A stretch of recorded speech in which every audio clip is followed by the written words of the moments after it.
नमस्कार. आज आपण श्री गुरुचरित्रातील 37व्या अध्यायावर सविस्तर चर्चा करणार आहोत. या अध्यायात श्री नृसिंह सरस्वतींनी ब्राह्मणांचे अहनिक आणि सदाचाराचे महत्त्व खूप सुंदररित्या समजावून सांगितले आहे.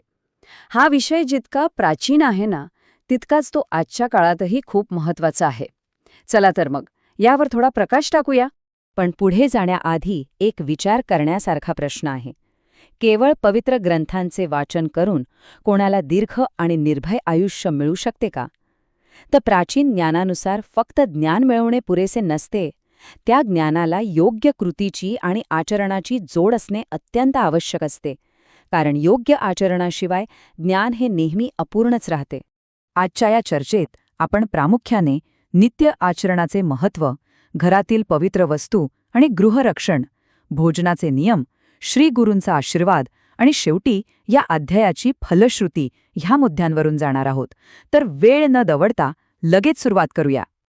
आपला पहिला आणि मुख्य विषय आहे नित्य आचरणाचे महत्त्व. हा 36व्या अध्यायातील संवादाचाच पुढचा भाग आहे, जिथे श्रीगुरू एका ब्राह्मणाला त्याच्या नित्य कर्मांबद्दल सविस्तर मार्गदर्शन करत आहेत. आता इथे आहनिक या शब्दाला खूप जास्त महत्त्व दिले गेले आहे. आहनिक म्हणजे नेमकं काय? तर आपली नित्यकर्मे आणि शुद्ध आचरण. श्री गुरूंनी इथे अगदी स्पष्ट केले आहे की केवळ वेदांचे अध्ययन करून चालणार नाही.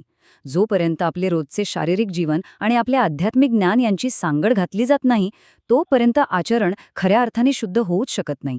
आणि याचा परिणाम काय होतो हे खूप सुंदररित्या इथे सांगितले आहे.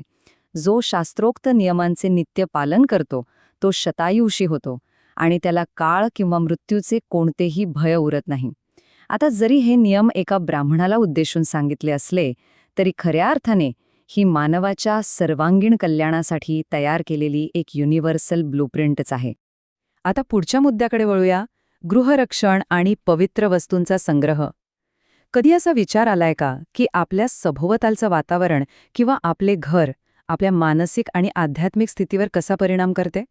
घराची शुद्धता टिकवण्यासाठी श्री गुरूंनी काही विशिष्ट पवित्र वस्तू घरात असणे आवश्यक मानले आहे, जसे की तीळ, कृष्णजीन म्हणजेच काळ्या मृगाचे कातडे, शुद्ध तूप आणि पांढरी मोहरी.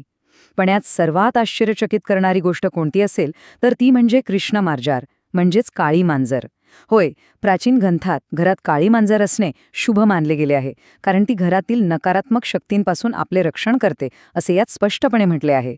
यानंतर आपण पाहणार आहोत भोजनाचे आणि संवादाचे नियम. श्री गुरूंनी सांगितलेले हे नियम म्हणजे आपण आज ज्याला माइंडफुलनेस म्हणतो ना, त्याचेच एक अत्यंत प्राचीन आणि सखोल रूप आहे. आहार आणि आपले विचार यांचा खूप जवळचा संबंध असतो.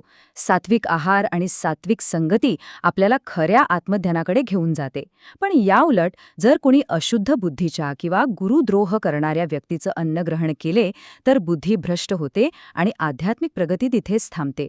आपण कोणासोबत जेवतो याचा थेट परिणाम आपल्या विचारांवर होतो हे इथे स्पष्ट होते. आणि अन्नामागील हे विज्ञान खरंच खूप थक्क करणारे आहे. अन्न शिजवणाऱ्याची आणि ते प्रेमाने वाढणाऱ्या यजमानाची ऊर्जा त्या अन्नात थेट उतरत असते.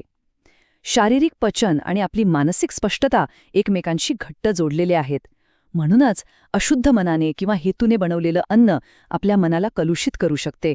हा एक खूप मोठा धडा यातून मिळतो.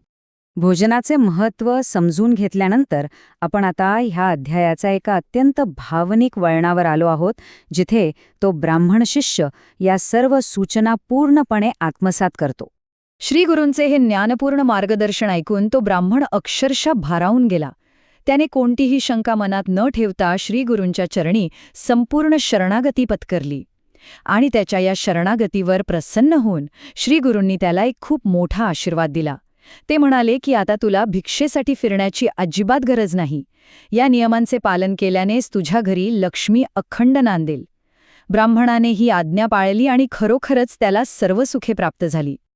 आता शेवटी आपण ह्या अध्यायाचे सार आणि फलश्रुती पाहणार आहोत. सिद्ध मुनी नामधारकाला समजावून सांगतात की हे नियम केवळ त्या ब्राह्मणासाठी नव्हते, तर साक्षात नारायण स्वरूप असलेल्या श्रीगुरूंनी कलियुगातील भक्तांच्या उद्धारासाठीच हे मुद्दाम सांगितले आहेत.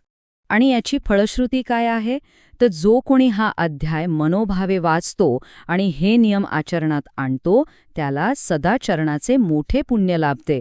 त्याच्या पठणाने घरातील दारिद्र्य आणि संकटे कायमची दूर होतात.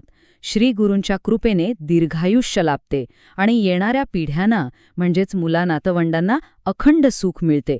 थोडक्यात हे नियम आध्यात्मिक आणि भौतिक अशा दोन्ही प्रकारची समृद्धी देतात. या संपूर्ण अध्यायाचे मूळ सार या एका ओळीत दडले आहे.